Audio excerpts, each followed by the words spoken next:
That's what I thought. I was like, is this rated R? Premature ejaculation. I mean, 13-year-olds, I would assume at this point, are ejaculating. But how uncomfortable to be watching that with your parents. Oh, God. Remember when we first met John McClane?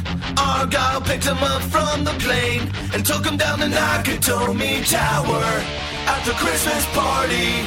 And the terrorists were overzealous, but it was sweet when they killed Ellis. And with a little help from Alan, John... Welcome back to Shat the Movies, the podcast where we ask, were the movies we loved when we were growing up really that good? Have you caught yourself thinking, why don't they make movies like they used to? Can you still remember spending your Friday night searching for the perfect video rental at Blockbuster Video? Do you even remember what Blockbuster Video is? If you answered yes, then this is the podcast for you. I'm your host, Gene Lyons, and alongside me are my co-hosts, Big D, Dick Ebert. Good evening. And Carrie Gross. I've always wanted to be a magician, but my hands, they're too tiny. And together we'll take a look back in time and decide if our favorite films still hold up. Each week, the audience selects from 6 movie choices that we break out in our race car VHS tape rewinder and watch the movie that tallied the highest number of votes.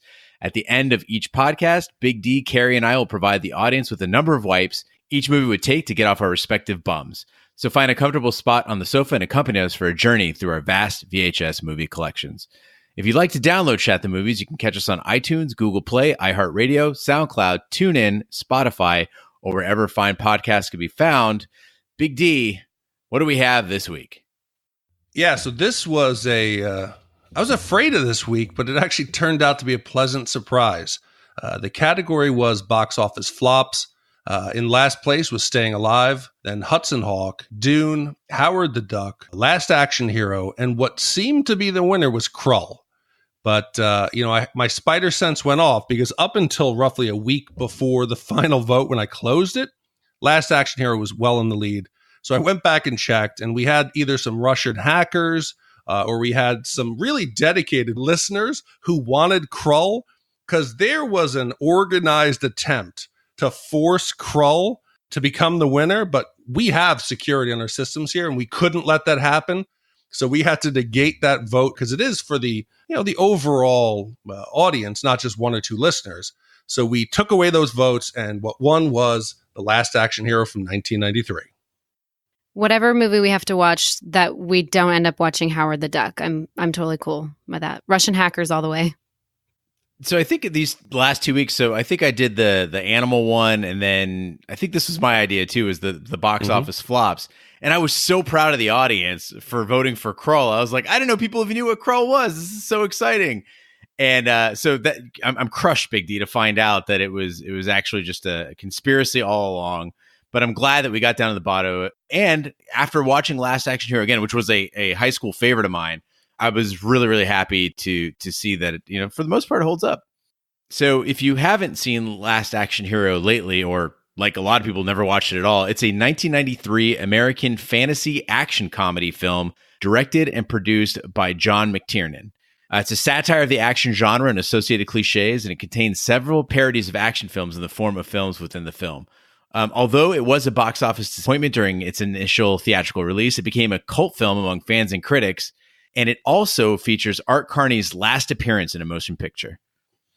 Yeah, so even though this had all kinds of problems with production, it went through multiple writers.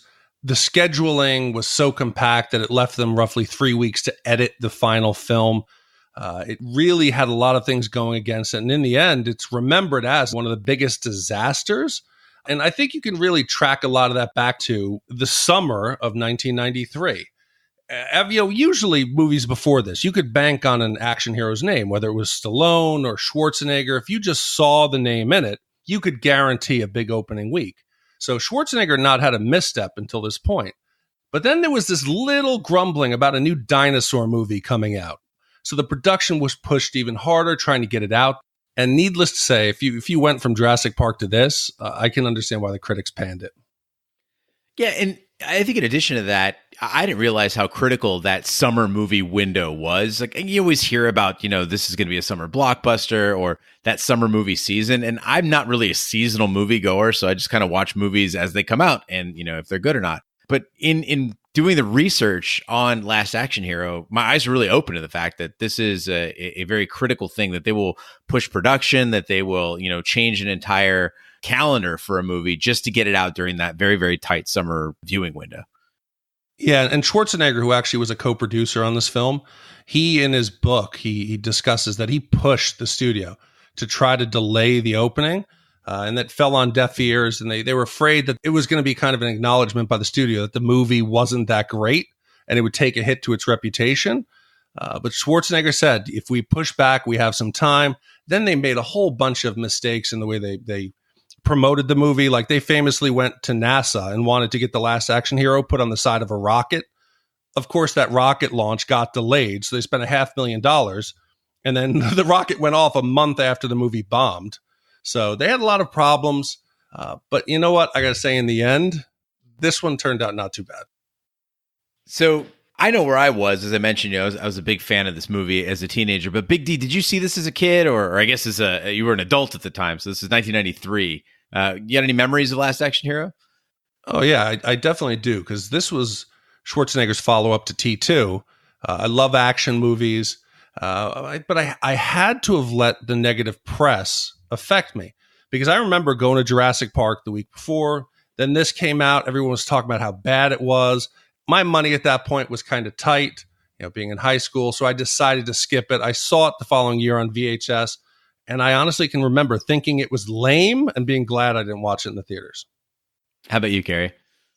I had never seen it, but my vote goes to any movie where I get to hear Big D do an Arnold Schwarzenegger impersonation. I actually listened to Conan again this weekend just to kind of get some inspiration, and your impersonation of Conan the Barbarian having an orgasm is still one of my favorite Shat moments.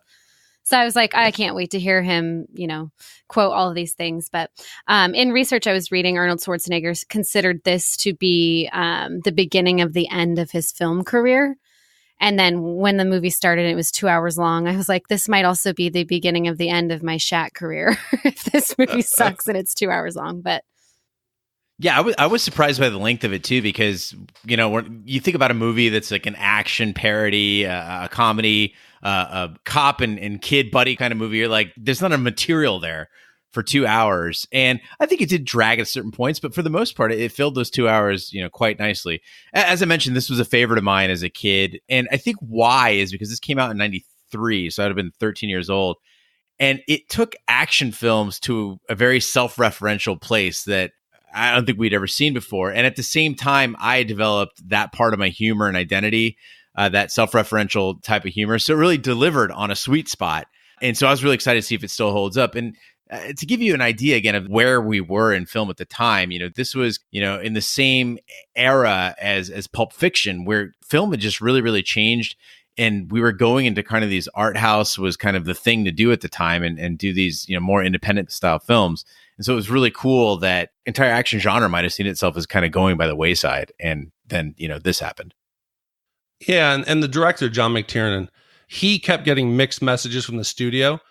One time they would tell him this should be a kids friendly, PG-13 movie. Then another half of the studio would tell him this needs to be a dark meta look at the action film genre. It should be more gritty, pushing towards the R. So there's parts of the movie that the tone just doesn't seem to match. And, to defend John a bit, it wasn't his fault, but in the end, it gives us something that is truly a one-of-kind movie. That being said, Big D, let's roll that trailer. A great classic comes to the screen. Stay thy hand, fair prince. Who said I'm fair?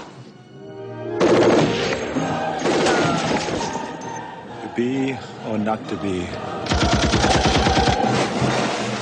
Not to be. Columbia Pictures is proud to present the screen's greatest action hero, Jack Slater. Slater! Don't even think it, Slater, you hear me? This is the Lieutenant Governor. Slater, here's what I... If the governor gets here, call me. And Danny Madigan is his biggest fan. Jack Slater 4. But tonight, a magic ticket... It's a passport to another world. ...will get Danny closer to the action. than anyone ever dreamed. Holy cow! I'm in the movie! Who the hell are you? Don't shoot me! I'm Danny Madigan, I'm a kid! And you're going with him. Who is this twerp? And where is that smile on his face? I don't even know this kid. To a world that's bigger than life. This ticket is magic, and it really works. And better than real. You really believe that you're inside a movie, don't you? Yes! The bad guys are in there. I've seen it. On screen. Could I speak to the drug dealer of the house, please? Have a nice day. Have him killed.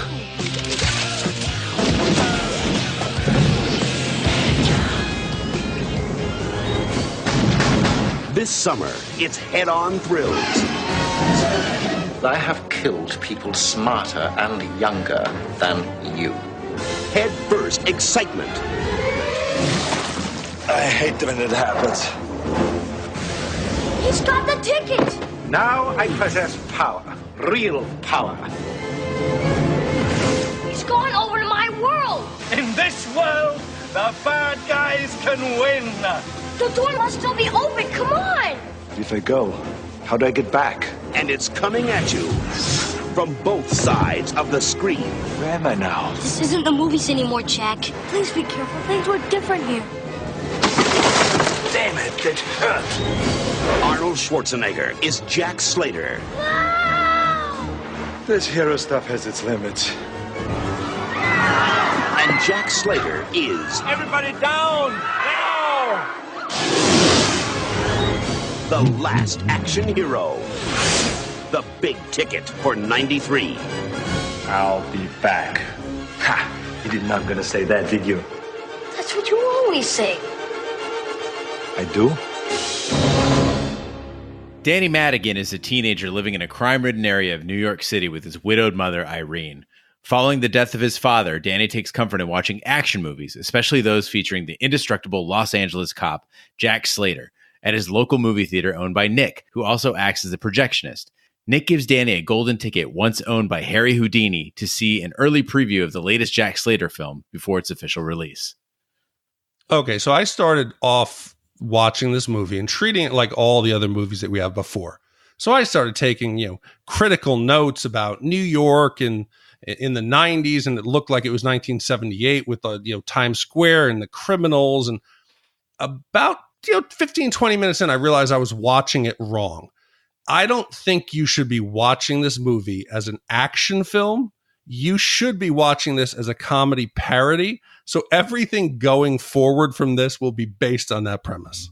See, that's really weird that you took it that way, Big D, because in watching it, maybe it's because I had seen it before and was a fan of it, but I thought it was hilarious from the start. I mean, that opening scene where you've got the hostage situation and Arnold Schwarzenegger makes his appearance with those cowboy boots and the cheese ball music, and he's smoking that cigar. You get the Tina Turner cameo where she pops out of nowhere, and I'm like, it's goofy to begin with. The badge flip, where it's going to be your badge. He just flips it over his shoulder. And then, of course, punching Lieutenant Governor and saying, call me if the governor gets here. Like, at that point, I thought the movie gives every indication that it's supposed to be hilarious, and don't take any of it seriously. See, I didn't understand that until, the end of that scene, that it was a movie within a movie, that, the young kids actually watched the movie. And I was like, oh, fuck, this is really, really bad, really cheesy, and it's 2 hours long. And then as soon as it was like, oh, he's watching it in the theater, I sighed a sigh of relief, and the movie got to be a little better. So normally, we always sometimes take the reviews to dark areas. So in my review, because I thought the relationship between Danny, who is an 11 to 13-year-old boy, what they finally decided on, and the probably 70-year-old Nick is a bit strange. I mean, this old man who works in this movie theater in Times Square, he's luring a child at midnight to come there. He dresses up for him. He knows he's skipping school. And they make some joke like, I always wanted to be a magician, but my hands they're just too tiny. I read a review, and I'll link to it because I'm not going to go to it, where somebody came up with a theory that Danny is being molested by Nick, and he has a lack of a father figure because his father was murdered, and that the character of Jack Slater is the imaginary world and friend that he has created to help him cope with the devastation of his day-to-day life. And that the movie, in the end, when he finally escapes from the movie and returns Jack into it, is him breaking free from Nick. I'm not even going to go near that because the person who wrote this does it so good. So I'll put a link in there. But Danny did seem like he might have been getting molested by Nick.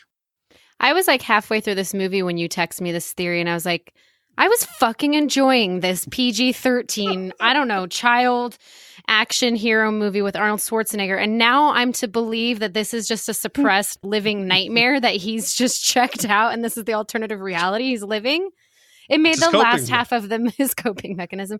It made the last half of the movie a little less enjoyable.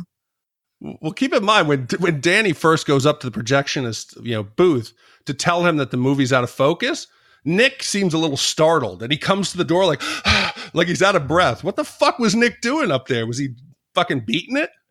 No, dude, like everybody else in the theater, he's just asleep, I bet. I was kind of curious, like, as you go around this theater, there's graffiti everywhere. Like, I know that they're trying to show that it's, like, run down, but I kind of thought it was a pretty nice theater except for the graffiti, and I'm like, maybe if everyone wasn't sleeping on the job, like, they'd be fine.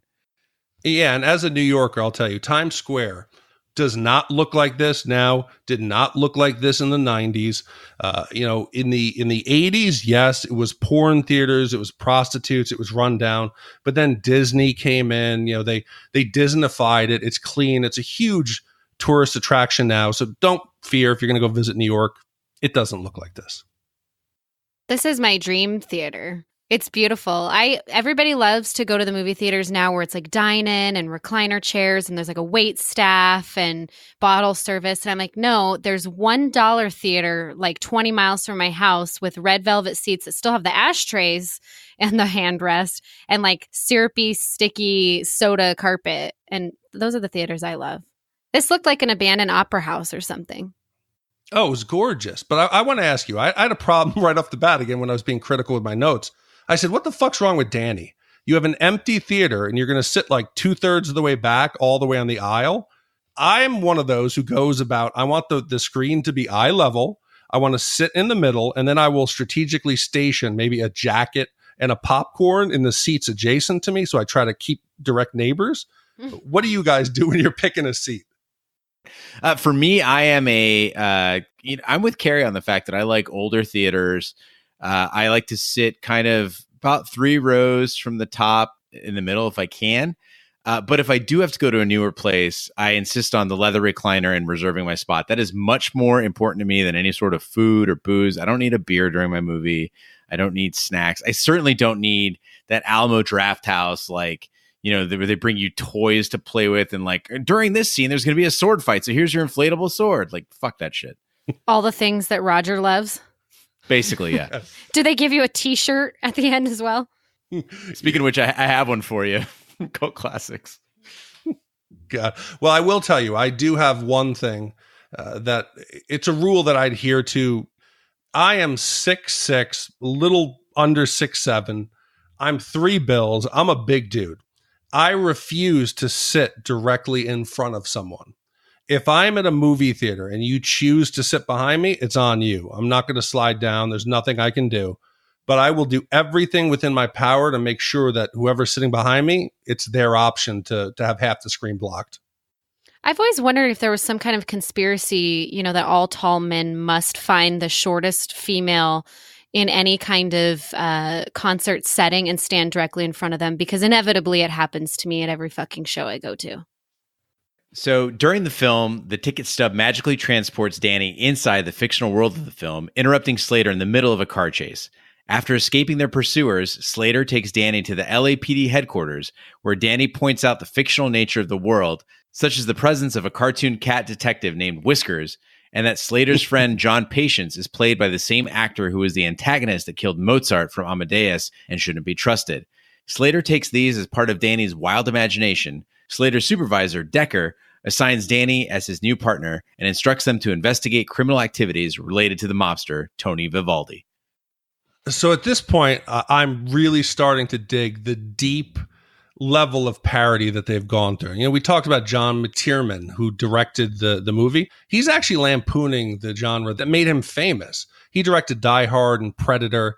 And the little subtle jokes that he throws in there about the action movie genre is fantastic. And the most subtle one that most people might not even pick up is when they go to Frank's house, it explodes. One of the cops, the black cop, is up in the tree, almost dead. And he says, 2 weeks to retirement.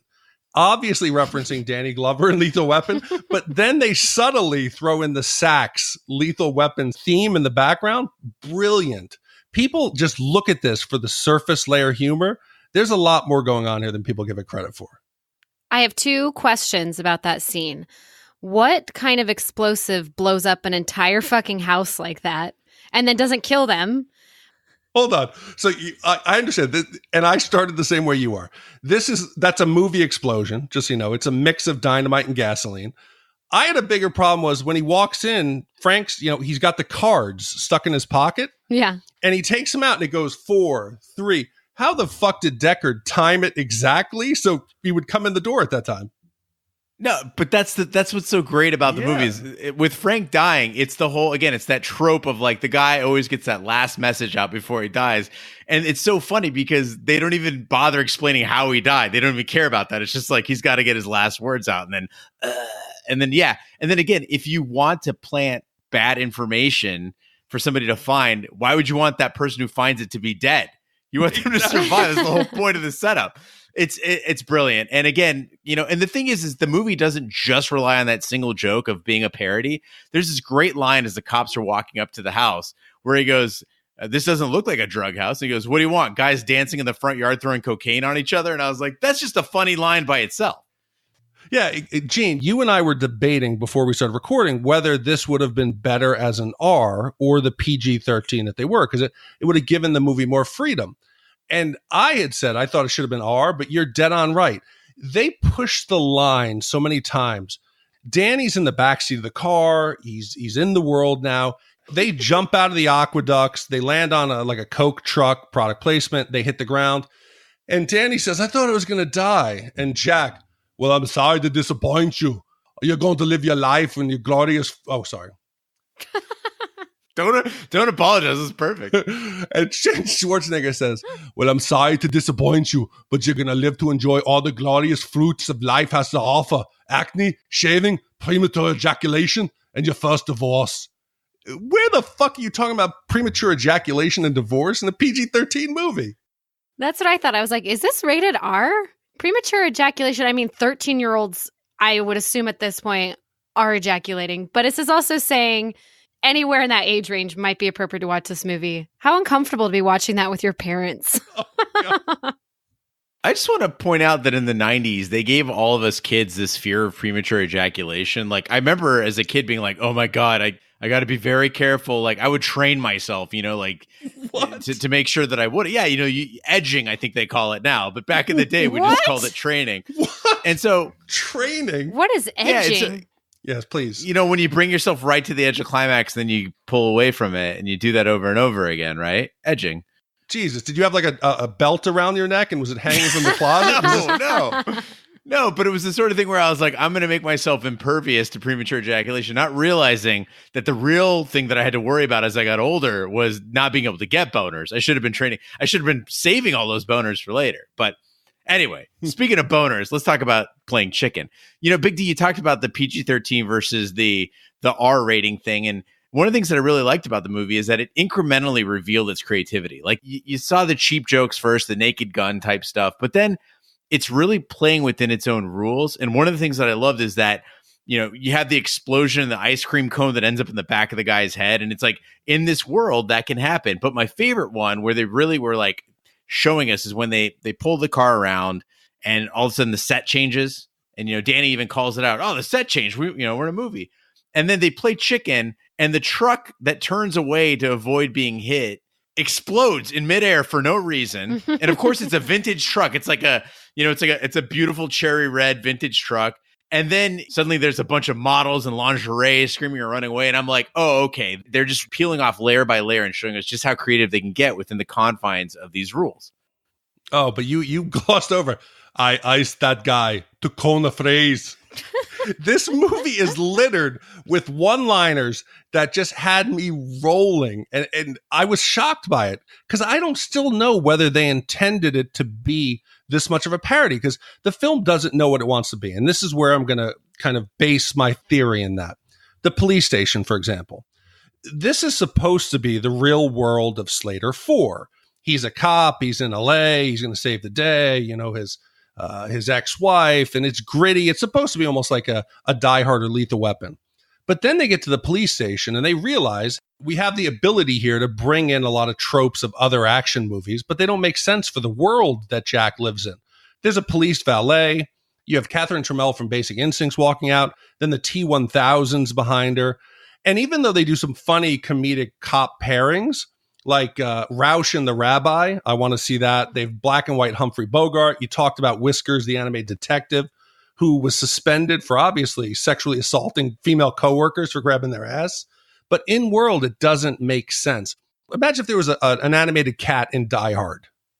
Yeah, but I think that's the thing, is that what they're saying is, you know, as you're watching any movie like Die Hard, like Slater 4, you're only following where the camera's taking you scene by scene. And I think what they're trying to do is say, in the expanded world, like if you combined all of the movies together, this is what an LA police station would look like, right? You're only seeing the one that's relative to Slater 4, but if you could actually move that camera around and look around to the rest of the movie, this is all the other stuff that you'd be seeing.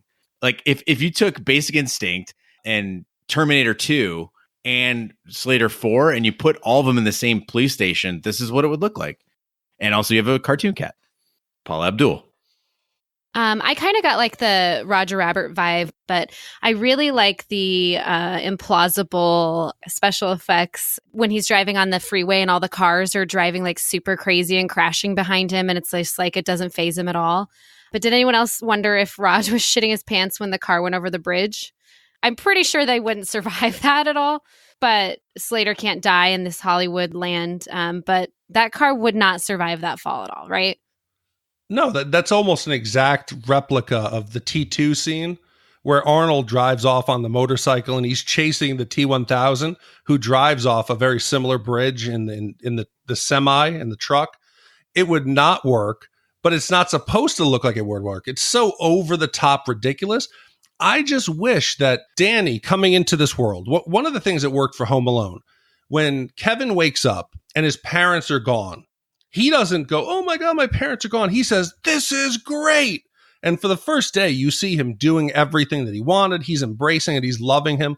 Danny spends the whole first couple minutes with Jack trying to kind of shit on it and prove that he's in there instead of just realizing, hey, I'm in the movie. Let's do it up. Play the partner role. Have fun. Don't point out all the ways that this is a movie. He should have embraced it and just lived it up as his sidekick partner. It's his dream. Yeah, but in pointing that stuff out, it led to some of the best gags in the movie. You know, seeing Sylvester Stallone as the Terminator, and of course, you know, all of the smooth talking by Arnold Schwarzenegger to women in the scenes. I thought that it was a good setup. You know, it may not have made the most sense in the world, but I'd much rather see that than a montage of Danny having a good time in movie world. Well, now that you put it that way, just shit on my dream. Okay, I don't want to see Danny fun time either. It's our next t-shirt, Danny Funtime. All right. Danny guides Slater to Vivaldi's mansion, having recognized its location from the start of the film. There, they meet Vivaldi and his henchman, Mr. Benedict. Danny explains the criminal deeds that the two have carried out from the film, but Slater has no evidence, and they are forced to leave. However, Benedict is curious as to how Danny knew of what had transpired, and he and several hired guns follow Slater and Danny back to Slater's home. There, Slater, his daughter Whitney, and Danny thwart the attack, though Benedict ends up getting the ticket stub and discovers its ability to transport him out of the film. So I think one of the highlights of this movie is Frank McRae. He plays the beloved Lieutenant Decker. He's obviously an homage to any of the lieutenants or captains in all the police movies who have to tell the action star, you can't keep doing this, you can't keep fucking this up. To the point where he has the smoke coming out of his ears. He sounded like a deranged Bill Cosby. But I pulled the audio, and I just want to share this with everyone, because if you haven't watched this movie in a while, Slater comes in. He's got an 11-year-old boy with him who is now going to be his partner. Slater's been blowing up part of the city. and he has a bit of a meltdown. You stripped the belt on and cut the toes like a take from you. I got the California Razor cousin doing all me a virgin, and the Darren Hand Frank doing all me a virgin in my first slipper. Tiny Tim and step going to the total. So what? You ball peen, Jacominas. I'll strip the belt on and cut second toes and take from you. You know, you take the bag of married, which you're never going to down the beach, go down the beach. You know, you take the chicken off the back. You know what? Well, see if this is clear enough. Give me your badge. And this time you won't get it back. Okay, somewhere in there, he references the California Raisins and the Diary Van Frank. Did anybody hear anything else? I was wondering how you got a hold of tape of me driving in my car during rush hour traffic. in my world, I want to imagine that was all ad-libbed because it's so good. It has to be. But then they also pair that up with this emotional scene where Danny's saying, why don't you guys, you guys are dearest friends. Why don't you admit it? And they're like, what do you mean? After your wife left you for that circus midget and Jack told you that he drove her to New England for the diphtheria clinic. When you came back, the diphtheria he said, concert. Shut up. When I struggle with reading. And when you came back, it said you saved me from public humiliation. It just had me rolling. I just love the character and love their relationship. I wish we had seen more from him. I did read that in his spewing of anger there, and I don't know if it's that scene or later in the movie, but that he actually uses the word fuck. So technically this could have been rated R, but I don't think you can actually catch it. Yeah, I think there's got to be a rule about your fuck has to be clearly pronounced and also somewhere in the script. I wonder if that, do they watch movies and then rate them that way, or do they just read the script and go, yeah, that's what it said? They got to watch them, right? I think they watch them, but I think it's also the way you use it. For example, you can use fuck in a sentence like, I think because The Walking Dead dealt with this at the end of one season. It was a season cliffhanger where Rick and the gang were trapped in a boxcar, and he says they don't know who the hell they're dealing with. And everyone was saying you should have said who the fuck they're dealing with. And it's generally in the way you use it. I think you can say like, oh, what the fuck's going on? But you can't say fuck you. I think they're two different things. Well, fast forward a little bit in the film here, and Danny tries to pull a trick to prove to Slater that he's in a movie by writing some word or some sentence down on a notepad. And he's like, you can't say it because this movie's PG-13. What do you think he had written on that notepad? Was it fuck or was it something sexual? Because we don't know what Danny's been taught by Nick. That's what I'm saying. I mean, let your imagination go. What do you think it said? I think it said cunt. That is the thing you cannot say. You can't say that. Yeah. No, you can say fuck, shit, penis, vagina, but you can't say cunt. No way. In a PG-13? No way. I think you could say penis. Yeah, you could say penis in the PG-13. You think Danny just wrote the word penis and was like, say this word? And no, because penis is okay. I think you could say penis. I mean, they said ejaculation in this movie. Yeah. So it has to be something bad, like snatch, cunt. One of the worst. Snatch. Maybe something racial. Maybe it was a racial slur. One of the worst insults I've ever heard. Did anyone ever watch Strangers with Candy with Amy Sedaris? Oh, yeah. It's good. It's an older show, but she has this brother that like every episode she can't stand him, and she's got some kind of insult that she says to him every episode. But I'll never fucking forget one season. She's like so mad at him, and she looks him in the eye in this like very dramatic scene in the show, and she's like, "You stupid blood fart." And I don't think anything could be more insulting than that. Yeah, you mentioned that. You mentioned that I think on your first podcast. Did I? Yeah, you were talking about it was the girl on the train who is talking shit to the young Kevin. See? It stuck with me. It's still the worst thing that you could be called. Still traumatizing. Blood fart. So, Big D, you asked if this movie realizes how funny it's being, or if it oscillates between a legitimate action movie and a comedy. And I think some of the work that Schwarzenegger did that I alluded to before in the Blockbuster video, I think is some of the funniest stuff. And he clearly, this is a smart guy. Like Arnold Schwarzenegger is a smart guy. We talked about it with Conan. He knows what he's doing here. Like he knows that it's awkward for everyone when he's being smooth. Yes, and he is the only actor who is self-aware enough to make this work. And that's why Kindergarten Cop works, because it's ridiculous. We don't ever forget that it's Arnold Schwarzenegger. When he's on screen, we don't all of a sudden think he's someone else, that he's actually a kindergarten teacher. That's what makes it funny. And Arnold is always even just winking at the camera, and he makes it work. Like Stallone tried it with Stop or My Mom Will Shoot, and it doesn't work to the same level. When he's in the Blockbuster store and he sees Stallone, he says, I loved his work. There's that hot woman, and Danny points out that everyone seems to be beautiful. There's no average women. And to my surprise, again, when I think it's PG-13, he says, Danny, she's very attractive. We should try to get her to work undercover with us. I'm like, whoa, okay. The movie keeps surprising me. And she's in a full latex blockbuster outfit. Yeah. Like, I got the latex part and the fact that people were wearing sexy outfits, but what was with the inflatable rings on people's butt cheeks? Did you know several outfits had these blow up butt knobs? And I was like, is that from some movie that I haven't seen? Did you guys get was that a reference to something, or is it just 90s frivolity? Well, I talked about that movie I tricked my grandmother into taking me to called So Fine, where they had jeans with the butt cheeks cut out, and she grabbed me by the ear and made me leave. I don't know what that was.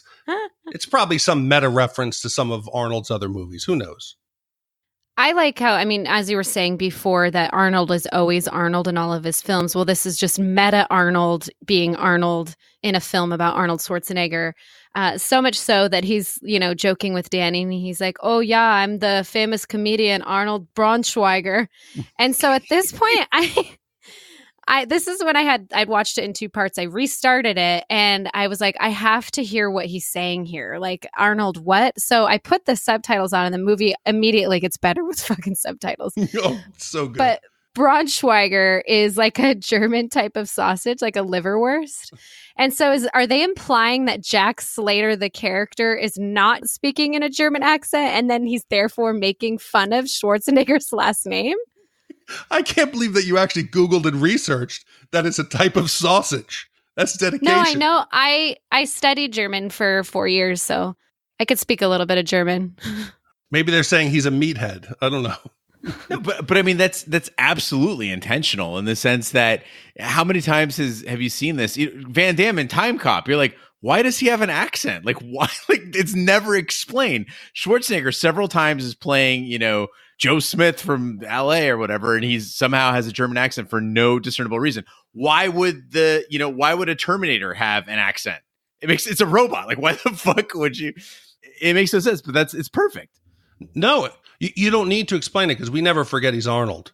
I said my rule for a great acting performance is when you forget that the actor is someone famous. Matthew McConaughey in Dallas Buyers Club. About 10 minutes into it, you forget it's McConaughey. He is the character. You never forget Arnold's Arnold, and it's what made him charming. It's what made him work. And we don't ever ask that question because Arnold has an accent. They make it almost impossible to forget that it's Arnold because they pull out one-liners from previous movies when he's like, I'll be back. And the kid's like, I knew you were going to say that. It's so cheesy. It's good. So good.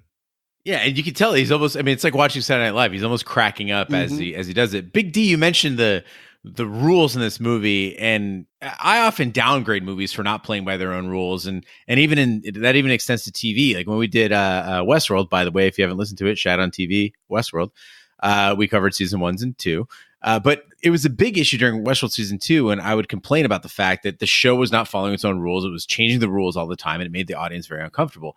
Last Action Hero is terrific because its rules are literally take all the dumb ways action movies betray reality. That is the rules. And so they did a wonderfully creative job exploring that notion. I think one of the best ones is with his daughter, Whitney. She gets captured by the bad guys, and she suddenly just knows how to fight. She's kicking everybody's asses. She's shooting guns. And it's it makes no sense. She's got a big monster truck, but it absolutely honors the rules of the movie. Yeah, and Dan even makes a point to it. He says, your ex-wife isn't here. She's not in the credits. She's not in the movie. Did anyone else catch that, while she was kicking their asses, she was screaming she was getting beat up? And I was like, damn, that's smart. I don't know when I'll ever need that in my life, but if I need to pretend like I'm the one getting hurt, I'm going to scream while also kicking someone's ass. Yeah, it works perfect. And is this the part in the movie where we see Slater go back to his apartment, or is that later on? So Big D, they're still at Whitney's house at this point, and that's where we see the photo of his son. who tragically died in a previous film. Yeah, and they burn the funny money. He knows he's in there. He comes in, saves the day. The greatest part of that entire fight sequence is where Jack grabs the electrical cord out of a light and sticks it into a dead henchman, who then the electricity causes him to have convulsions and fire the machine gun and kill two of the other henchmen. Oh, it's so bad. It's so good. Yeah, my notes say that like this is way cheesy, over the top, but it's purposeful, you know? So like you said, they followed their own rules. But this is also when we start seeing the flashbacks of Slater, you know, the scene where he's on the roof with the Ripper with his son. And we now realize that his son was killed on the roof. That was actually a pretty terrifying scene. You know, this dark, gritty looking, you know, film, and there's fog and whatever. But the poor kid hanging off the shingles on the ceiling was actually really terrifying. You know, I was thinking the same thing as Carrie. I don't know if I consider it terrifying, but you know, we're examining both sides of this meta. You know, there's this dark side of it where, yeah, living in the movies would be fun, but there's a flip side, which is we as an audience are like overwhelmingly sadistic with our movie heroes. We want to see them suffer, you know, whether it's Bruce Willis in Die Hard or Kyle in Terminator. But in this case, you know, imagine if they actually had to live through it and then you had to meet them. It's a pretty dark way to look at it. And I like that the movie explored that ever so briefly. Yeah, and then the following scene, you have Danny riding his bike off of a house in front of the moon like E.T. It's all of it. It kept you off guard. You didn't know what was going to come next. And even though I don't think it was intentional, I want to watch this movie. Even though I don't smoke anymore, you know, I smoked in college, and I think this movie High would be fantastic, and you would just be questioning your own reality. So I cut it into two parts, and the second half started shortly after this, but I had taken a Xanax, and the scene where he's riding his bicycle and he's like, this has got to work. This has got to work. Oh shit, I'm comedy sidekick. It's not going to work. And then launches off. I mean, even on Xanax, I was laughing. Wait, does Xanax make things less funny or more funny? It makes you feel nothing. So this movie was funny to me, even with feeling nothing. God, you got to watch it sober. You'll love it. Wait, okay, this is going to sound incredibly naive here. There's drugs that make you just feel nothing? Yeah. I'll hook you up. I don't know. I don't want that. That sounds terrible. I think Roger's on them. That's just called life. Anyway, so Slater learns of Vivaldi's plan to murder his rival mob by releasing a lethal gas during a funeral atop a skyscraper. He and Danny go to stop it, but are waylaid by Practice, who reveals that Danny was right as he was working for Vivaldi. Whiskers kills Practice, saving Slater and Danny, and the two manage to prevent any deaths by the gas release. Learning that Vivaldi's plan has failed, Benedict kills him and uses the stub to escape into the real world, pursued by Slater and Danny.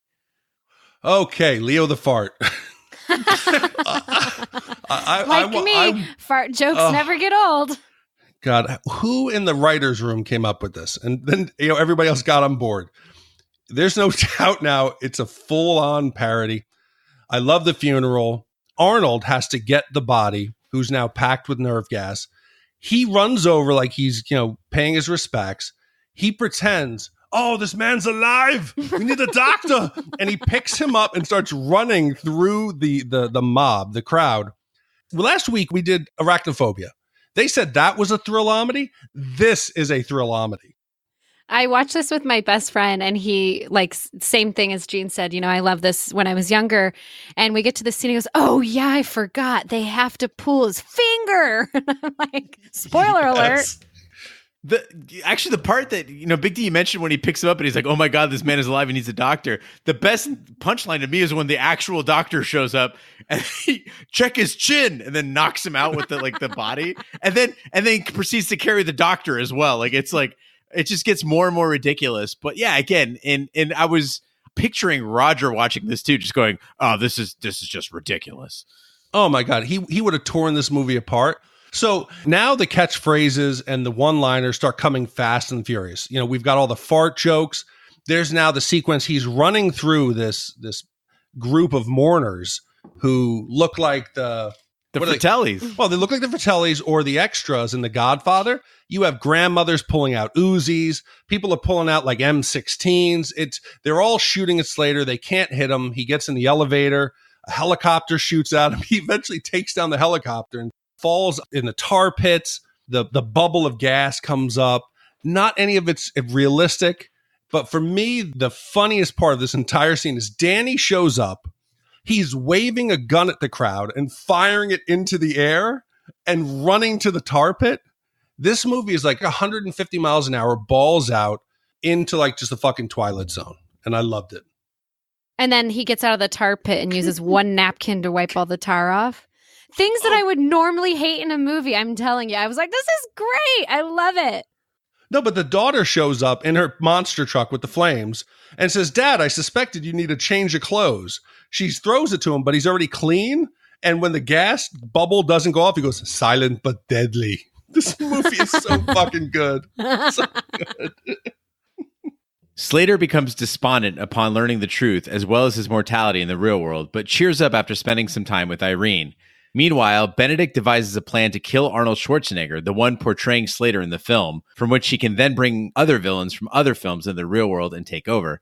To help, Benedict brings the Ripper, the villain of the previous Jack Slater movie, to assassinate Schwarzenegger. Danny and Slater learn of this and race to the premiere. Slater saves Schwarzenegger and electrocutes the Ripper. Benedict appears and shoots Slater, critically injuring him. Danny subdues Benedict, allowing Slater to kill him by shooting his explosive glass eye. However, this also causes the stub to be lost. Okay, so I want to ask you guys, Danny gets the golden ticket, and we know the power is to allow you to enter a movie and potentially pull somebody out. So I got a two-part question. One, what movie would you want to enter? And then if you were a villain, what movie would you enter and pull somebody back with you to help you take over the world? Gene? If I could enter any movie, Inception would be a really good one, which is also like my favorite movie of all time. But I think that if I could, if I had to choose the same, pull a villain in and enter a movie and it be the same movie, it'd have to be Bram Stoker's Dracula. Like that would be amazing, and just serve Dracula. It'd be great. Carrie? Can we just for a second look who he was referencing? Okay, Freddy Krueger, King Kong, Hannibal Lecter, Hitler. What movie was Hitler in? And then he says Rosemary's Baby. Is he bringing the baby from Rosemary's Baby back? I'm confused. Rosemary's Baby is one of my favorite movies, but is he just bringing the whole cult that lives next door, or is he bringing the baby? But wait, well, I haven't seen it in a while. Wasn't the baby the devil? Yeah, but it's a baby. Hey, it doesn't matter. Someone's got to hold it and breastfeed it. Why would you pick that as the villain that you're bringing back? Yeah, maybe he's in for the long play. He's going to raise the baby. He knows the baby has powers. But yeah, it's odd that you would put Freddy Krueger, King Kong, and then Hitler together. But in the original script, they had a scene that they were going to shoot where he goes back into the movies. And for some reason, almost like the police station had all the tropes from action movies, there was a jail of just villains. And he was going to release them all. The Joker, Freddy Krueger, Jason. They didn't do that. But Carrie, you're telling me that you wouldn't go back into Blade Runner? Oh, that's what I was going to say. Okay, so what would you do to Deckard? Yeah, that's what I'm saying. The scene where it's the adult entertainer that uses the synthetic snake, and she has the scene where she's like washing her hair and blow drying it, and the cool thing, she runs away from Deckard. I don't think we would have left the shower scene. I wouldn't have ran away from Deckard. You'd be like hiding behind it, and you'd stumble out, be like, "Oh, she left, but I'm here." So, it me. If we could rewind a second, can we go into porn movies as well? Is that? Can I take my answer back? Because I think Wicked did a parody of Pirates of the Caribbean. There's also a Top Gun one that was really good. I'd do either of those would be fun. Yeah, I don't think that Rocco Siffredi would help you take over the world, but it'd be interesting to hang out with him. I would. Did you stop watching porn when you got married, Rocco Siffredi? You know Rocco Siffredi. That was like 20 years ago. I'm 45 years old. Cut me some slack. What do you want me to do? I don't know any modern ones. Who should I be watching? I mean, guys? Like Guy Hungus? Guy Hungus. tell you, Log Tom Jam. Hung. No, Log Jamming is still one of my favorites. But I would have to go into something sci-fi, some world that I can't, enter in reality. So it would have to be something maybe sci-fi, fantasy. I think Star Wars would be cool to go into just because of the world and the toys. If I was going to bring somebody back to help me take over the world, it's fucked up, and I don't think it would really help me take over the world. I'd probably die too. But I would want to bring back some of the zombies from World War Z, because those things are fast, it spreads quick, and if my goal is to take over and just destroy the world, that would be the quickest way to do it. Actually, Star Wars is a fantasy space opera, not a sci-fi film. Okay, Roger. So how about Benedict? Oh, Benedict. As a villain. Oh, Benedict's the bomb. He saves and makes this movie. Absolutely amazing. Charles Dance, we know him from Game of Thrones. Great actor. And the character of Benedict, he gets it. He's a fantastic villain. He almost deserves his own real action movie. He gets into the real world and he quickly realizes bad guys can win. He sees the poor homeless guy getting robbed of his shoes. Nobody comes running. So he famously walks into, it looks like a mechanic shop, which, Manhattan doesn't really have that many open mechanic shops just right around the corner. But he shoots the guy, sees nobody comes, and then looks up and starts screaming, "Hello, I've just killed somebody, and I did it on purpose." And he realizes he's going to win here. If God was a villain, it would be him. And I almost want to see this character in a real action movie because he deserves it. I love how someone's like, "Shut up down there." Yes. Yeah, the New York trope of the indifferent fucking neighbors. Yeah, when I was a kid, I asked my mom, when I was old enough to realize that we were in Arizona, I said, "Mom, why did you move us from New York? We were living in Queens. New York's cool as hell. Like, why did we move out?" And she goes, if it was New York and somebody got shot in the street, nobody would come to help them. But in Arizona, everyone would come help you. And I go, "Mom, that's horseshit. In Arizona, people don't even leave their garages. Like, you could be fucking getting stabbed right out in front of someone's house. They just be like, fuck, like close the curtains, turn up the DirecTV." Yeah, I disagree. New Yorkers they have a bad reputation. I think they're some of the friendliest people out there. They're willing to help. But like any city, they have bad areas. But New Yorkers, I think they kick ass. Benedict as a villain is good, but Jack the Ripper as a scary character was fucking terrifying. That guy's facial structure, the makeup, and I love when he shows up on the red carpet and they're like, "Oh, what are you doing here dressed in character?" And he's like, "Oh, I thought I might kill someone." Like, very Sling Blade meets Jack the Ripper. Yep, and I didn't even realize his agent is played by Rick Dukeman. Go to shatthemovies.com/vote. We have a category called Rick Dukeman. He's in there. He's like, "Yeah, I love that you're here." He goes, Jack Nicholson didn't show up as the fucking Batman premiere dressed as the Joker. It is so good. There's so many meta conversations. And then those cameos are epic. Yeah, there's Jean-Claude Van Damme being Jean-Claude Van Damme. But post Xanax, Maria Shriver gets on there and I was crying laughing. I can't believe that they would pull his real life wife in there and then make her, be talking shit to him about the things he says in interviews. Oh, I thought that was the highlight. The disdain when she's over his shoulder and he's being introduced and she's like, "Arnold, please don't fucking plug that stupid restaurant or your gyms." He gets on camera and he goes into it and starts talking about Planet Hollywood. And the look that she gives him, it's so perfect. I could have watched Maria just shit on him. The cameos, you also forgot there was MC Hammer, who wants to do the soundtrack for Slater 5. There was tons of people. I mean, earlier I mentioned Tina Turner earlier on was like, what I loved about all these cameos at the LAPD, on the red carpet, all that, was that they were very quick. Like, nobody lingered around for too long. It was just bam, bam, bam, bam, bam. I mean, and I think that they racked up a lot of them that way. But, a lot of times movies, it extends somewhere between a cameo and an actual, a guest role. And I like that they kept them so rapid in this one.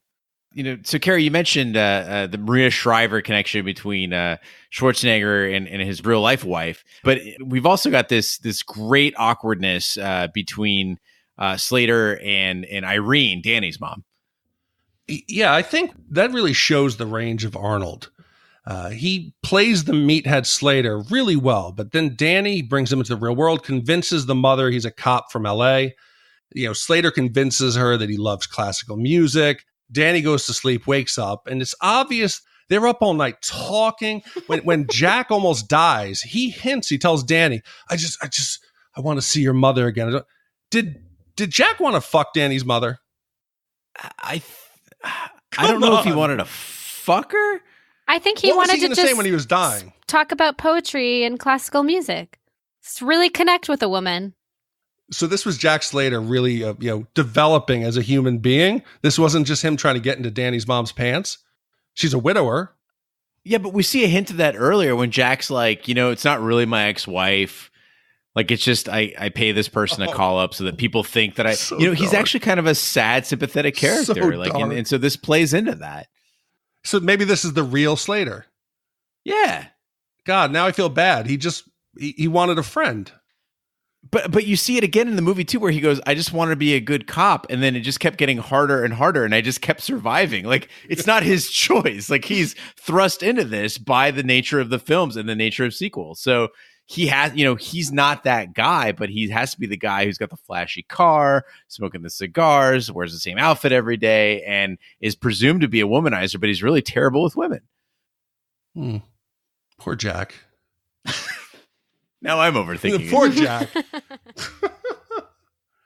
All right. With Slater losing blood, Danny knows that the only way to save him is to return to the fictional world, since he is indestructible there. The figure of Death from the film The Seventh Seal, who had previously escaped his film, appears before them. Danny holds Death at gunpoint, but Death merely suggests that he search for the other stub of the ticket. Danny finds the stub and is able to take Slater back into the film, with his wounds instantly healing. Danny returns to the real world before the portal closes. A recovered Slater then enthusiastically embraces the true nature of his reality when he talks to Decker about his new plan, appreciating the differences between it and the real world. All right, so if Arnold Schwarzenegger was actually shot where he was shot in the non-Hollywood version, that would have gone directly into his aorta, or at least collapsed one of his lungs. He would have died immediately.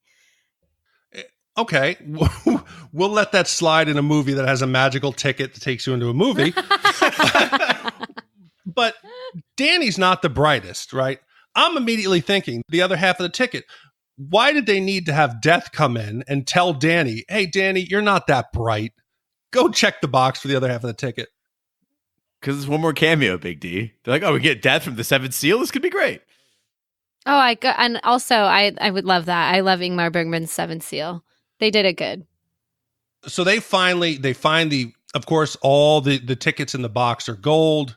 Slater keeps surviving. He gets him back into the movie. Danny finds out he's going to die a grandfather. I would have rather them he said something, cryptic like, Danny, I'll see you real soon. Don't give Danny hope. After your premature ejaculations and your first divorce. Yes. So Big D, you mentioned, earlier, kind of the preamble to this review that the movie was a bit rushed in editing, and that Schwarzenegger, Carrie, you mentioned, kind of considered this the end of his career. But in watching this, as we kind of lead into the ratings here, did you feel that it did feel rushed, or it felt like a screw up or a bad movie? Because I can't see how any editing could have made this any better. Because I'm thinking the same thing. I watched it in 2 parts, so the 2 hours seemed less painful. But if I had to sit down and watch it in one entire stretch, I would think, okay, like something we could do without. Yeah, I mean, for me, it would have been, you could have maybe trimmed out all the Irene scenes weren't really necessary. And then the whole mugging of Danny was kind of pointless. Like, it didn't really need to happen at all. Because he ended up going to the theater anyway. Yeah, for God's sake, he looks at his clock like Marty McFly. It's 11:15. He opens the door. He gets mugged, handcuffed. The mugger loots the apartment. Presumably, Danny gets the key out of the toilet, frees himself, goes to the police station, and it's 11:45. That was a quick 30 minutes. It's New York. Mm-hmm. But one thing that does not need to be changed is the music. Oh, dear God. As soon as it started, I was like, this whole fucking movie soundtrack is just air guitar songs. But I'm dying to hear a Big D spoken word on some, what is it, AC/DC song Big Gun that they specifically wrote after Arnold Schwarzenegger personally approached the group. Hold on, Carrie. You talking about... Woo, yeah! Come on, Carrie. How could you not love this? Doesn't this make you just want to start stabbing myself in the chest? Carrie, come on, get your head going. Yeah! Fuck yeah, Jack Slater, baby. I want to see Jack Slater 4 right now. I fucking hate AC/DC. Oh, come on. AC/DC is fantastic. They're movie soundtrack songs. I might hate them more than Jimmy Buffett. No. Oh, wow. That's harsh. You better take that back. Think they got. No, I don't need to think. Thunder. Yes. Boof. Kill me. Thunder. Hell's Bells is fucking. It's dirty, so good. Dirty dishes done dirt cheap. Yes. Yeah. What about you? Thunderstruck? You said. Then what's the song from all the Iron Man movies when he jumps out of the plane and starts flying? AC/DC. I'm a passive person. That makes me want to fight people. See, I fight people enough. I don't need to fucking add a soundtrack to it. Carrie, imagine if you woke up. I just did some Enya over here, drinking my tea. No, you're waking up. You have your coffee, and then on the radio comes. Woo! I'm going to be a nurse today. I'm going to save lives. Yeah. Everybody down here in Phoenix, if you get injured, come out to the hospital and see Carrie Gross. She'll save you. She'll make sure you clear your bowels and be ready to rock. Everybody, let's get ready. AC/DC, big guns. I try to listen to shit that doesn't make me want to kill myself before I go to the hospital, where I immediately want to kill myself upon walking in. So, you gonna do a spoken word? Let's hear some of these lyrics. No, I can't do spoken word for this. Listen. This is a movie that's a parody of action films. You should get the band that does the most action film themes. This, if anything, should be extra cheesy. This should be Arachnophobia talking about, I have 8 legs, a tiny brain, I spin a web. This movie deserves this song. Yeah, if it wasn't AC/DC, maybe Guns N' Roses could pull it off, but that's about it. God, they had Megadeth starting off. Oh, yeah, that's true. At the opening scene. Oh, it was so good. So good. So good. So it comes down here at the end. Slater's back into the fictional world of the movie. He's now self-aware. He wants to be a better person. He wants to be that good cop. And we finally see that he seems happy. And he has another interaction with the lieutenant that just makes me smile and has to be the quote of the entire movie after he's getting yelled at about what the door cost to replace. And he says the line that I think Arnold deserves to say himself. I don't care who does what to your Hershey Highway. And stop shouting. I'm not deaf. You know why you're shouting? Because it's in the script. You're the comic relief. Yes. And you know what else? I am the hero. So shut up! I'm not deaf. He is a wonderful actor. Really underrated. Oh, so good. So good. I want to watch this movie again right now. After he gets stoned. Yes. I don't even need to. God, this would be funny even on a Xanax. It was. All right. Now comes the point in the podcast where we give our Shat score to Last Action Hero. Carrie, let's start with you. What is your score on the Shat meter? 0 being a perfect movie, 5 being a total piece of crap. I want to score my score based off of your scores. No, you can't do that. Why not? You didn't put one in. It's because I'm keeping a secret. All right. You go. Gene goes. I haven't decided. I'm up in the air here. Okay, so I'll start here. Okay, we always ask, how does a movie hold up? This is remembered as one of the biggest bombs and failures in movie history. Does it have its problem? Yes. Is it a bit of a mess? Yes. But it is something so original and so Arnold. He believes it may have ended his movie career or his being a legitimate action star. I think it highlights everything that we love about Arnold. It parodies and lampoons the entire movie industry as well as action films. And if we're saying, how does it hold up? In 1993, this would have gotten a 5 wipe from almost anybody. I think this movie was inventive, funny, very self-aware, surprisingly witty and referential. I really got to say, I loved it. People are going to think we're just saying it just to be contrarian, to be different and go against the grain. No, I actually found myself laughing out loud. That chicken scene in the real world where Arnold crashes the car head on and he gets out, he's like, that hurt. I laughed out loud. I didn't laugh out loud at half the other comedies we've watched. I didn't laugh once in Arachnophobia. No, not once. And that was a thrill-omedy. This was a thrill-omedy, one of a kind. I don't think you could ever do it again. Everyone involved when it's embarrassed about it, but they shouldn't be. This is a one wipe. This is so much better than I expected and so much better than everyone gives it credit for. Go back. It is now 25 years ago. The movie is surprisingly brilliant in so many ways that you couldn't appreciate it. And I appreciate it today. One wipe. Big D, I'm going to have to agree with you almost word for word. I literally wrote down before even conferring with you, we seldom see a truly creative comedy like Last Action Hero. I felt that they took like all the best parts of Airplane and The Naked Gun and Hot Shots, but it was so much less cynical. And it was so much less cheesy in the fact that it was so creative that it overcame the cheese factor. It used the cheese to its own advantage. I understand why it flopped when it flopped.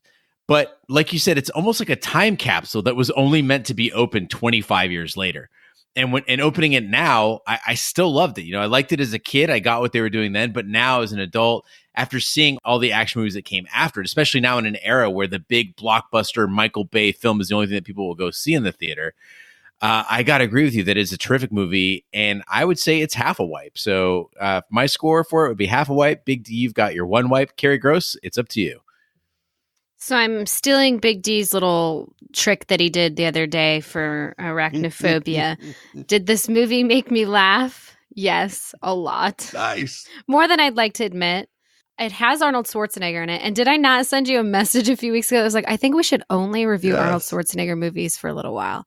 I listened back to Conan, and I think Conan's like the best score I've given on a movie in my time with Shat the movies. Apparently, I guess he's my favorite actor now. Would I watch it again? Yes. Would I recommend it to somebody? Yes. Yes. I love it. Keep it going. Keep it rolling. I'm trying to think what Roger would give this movie. What do you think he would give it? He'd give it a 5. 100%. Not even a question. Oh, for sure. Yeah, 5. Yeah. I would say... Be honest. Like, go from your heart, not based on what you think we said. No, I'm not gonna vote for Roger, but I'm gonna say it's gonna have to be a little less than like a halfway good movie. I would give it a 2, but a 0.5 for AC/DC, so 2.5. I respect that. Okay, so that's a 1, a 0.5. And a 2.5, which comes out to a total of 5.5 wipes divided by 3. And that gives it an average score. Last Action Hero is an average score of 1.83 repeating wipes. Nice. Way to go, Arnold. Nice. So this is now tied where I think it belongs in the 29 spot. I'm nervous. At 1.83 with Who Framed Roger Rabbit and Starship Troopers. Perfect. Okay. It is worse than Planes, Trains, and Automobiles, and better than the Blues Brothers. Yeah. I think it fits. And for anyone who's going to say, oh, you guys are just fucking trying to be funny, giving this not that a 1.83 is high, watch the movie. And even though they listed it as an action adventure comedy, flip it around. Watch it only as a comedy with a little bit of action. And I think you'll see the genius behind it.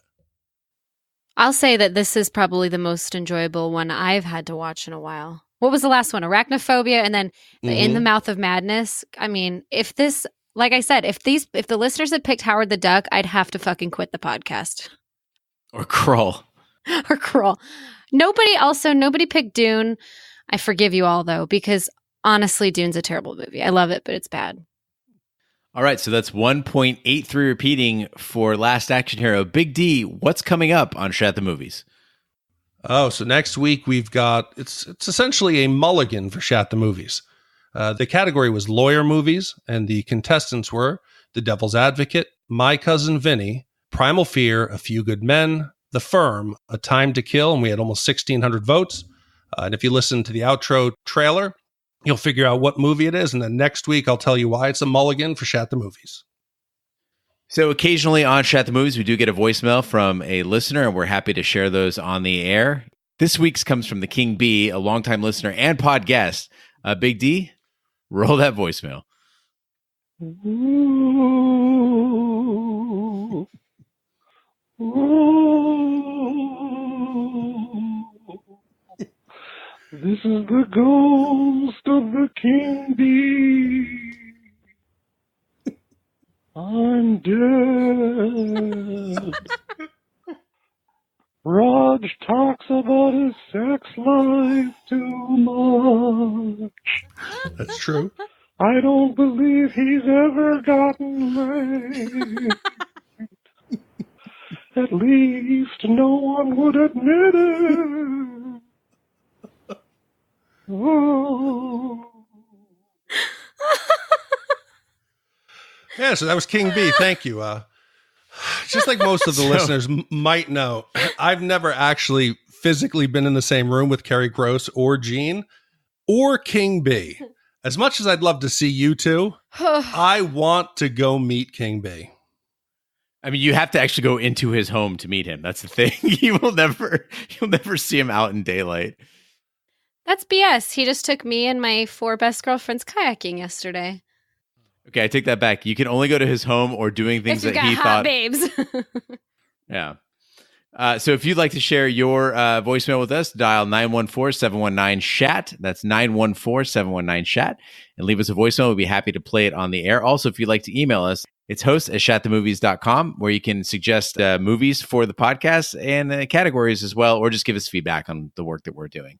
So that concludes this week's episode of Shat the Movies. Be sure to follow us on social media and share with a friend. We're on Twitter, Snapchat, and Instagram @Shat the Movies. Facebook, search for Shat the Movies Podcast. The website is shatthemovies.com. Our email address is hosts@shatthemovies.com. And we're everywhere fine podcasts can be found, including iTunes, Google Play, Stitcher, and YouTube. Be sure to subscribe. And if you stop by iTunes, please be sure to leave a 5-star review.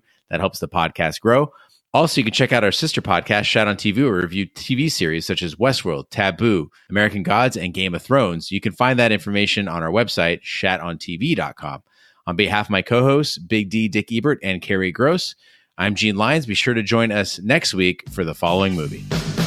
A funny thing happened to William and Stanley on their way to college. At what point did you shoot the clerk? They got framed for murder. Whoa!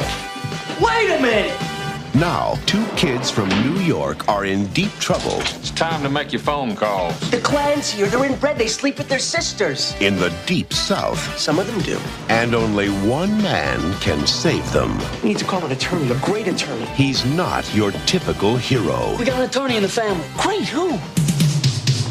He's... my cousin Vinny. You stick out like a sore thumb around here. Oh, yeah, you blend.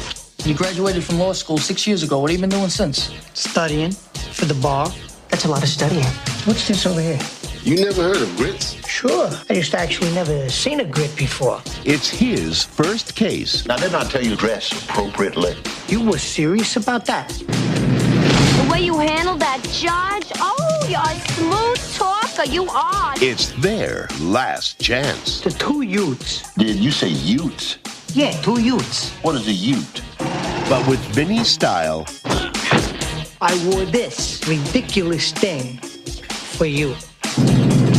And Vinny's girlfriend... We agreed to get married as soon as you won your first case. My biological clock is ticking like this. And the way this case is going, I ain't never getting married. They're dead meat. May I have permission to treat Ms. Vito as a hostile witness? You think I'm hostile? Now wait till you see me tonight. Joe Pesci is my cousin Vinny. You 2 know each other? Yeah, she's my fiancée. Well, that would certainly explain the hostility. Well, kind of funny you said that. In that same article I found about Nick being a child molester, it also proposed that Willy Wonka was making his candy partially out of children. So I'll share that one as well. Are you just out to ruin every fucking No. wonderful, magical movie experience I've had?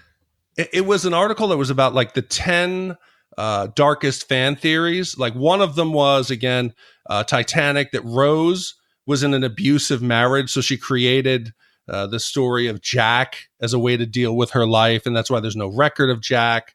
That the character of Kevin McAllister in Home Alone turned out to be Jigsaw in the Saw movies. And he had learned how to make all the traps. So there were some that were pretty funny, but I'm not trying to destroy. There's plenty of other twisted people out there besides me.